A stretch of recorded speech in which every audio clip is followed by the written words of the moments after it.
Hali gani mwanafamilia wa channel tupendwa hii hapa ya Kelew Media. Kama ndo mara kwa kwanza, basi nikusihi usisahau kusubscribe, kulike, kushare pamoja na kucomment, kwani ukifanya hivyo utakuwa umejiweka katika nafasi nzuri za wewe kuweza kuenjoy na kufurahi. Pia tumeweza kuona ni namna gani ambavyo mambo yanazidi kuwa mengi katika channel tupendwa hii hapa, lakini pia tumeweza kuona ni namna gani watu wanazidi kuweza kumpa kipaumbele Bibi Zuhura kwa haya yote ambayo yanayoendelea, na pia tumeweza kuona bwana mkubwa Diamond Platnumz alivyoweza kumpa kipaumbele mke wake na kumwambia kwamba yeye ni mwanamke pekee ambaye mwenye kutambua thamani yake kwa wakati huu. Haya hayo yote ambayo yamekuwa yakiongeleka huko mitandaoni, lakini leo hii nataka nikwambie kitu kimoja.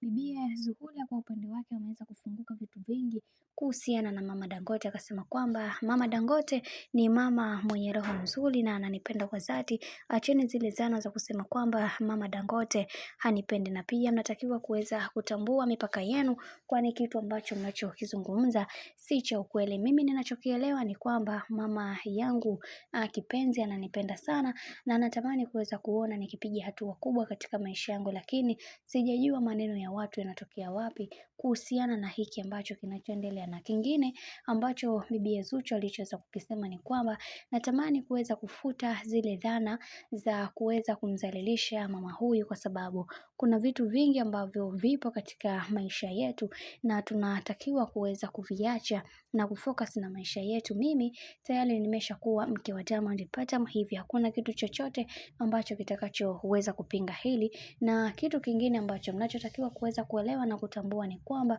kuna mambo mengi katika maisha na mengineyo tunatakiwa kuweza kuachana nayo, kwa sababu tukiendelea kuyafuatilia tutajikuta sisi sote tunaingia katika matatizo. Hivyo yatupaswa kuweza kuacha kila kitu katika haya maisha na tufocus na maisha yetu, na sio kila wakati kuanza kutaka kujua undani wa mtu. Hiki kitu sio kitu kizuri, na pia tunatakiwa kuweza kuwa na busara katika kila hatua ambayo ya maisha tunayoyapitia, kwa sababu watu wengi wanatamani kuweza kuona maisha ya watu wengine yakiwa katika misingi iliyo bora, na watu wengine hawataki kabisa kuweza kuona hiyo misingi. Hivyo kama wewe ni mjinga na ni mpumbavu, basi utafuata kile kitu ambacho watu wengine wamekuwa wakisema, ila kwa mimi binafsi najielewa na natambua ni kwa nini niko hapa. Kiukweli nampenda sana mama yangu mkwe na nitaendelea kumpenda zaidi na zaidi. Bwana, mambo ndo kama hivi ambavyo unavyozidi kuona.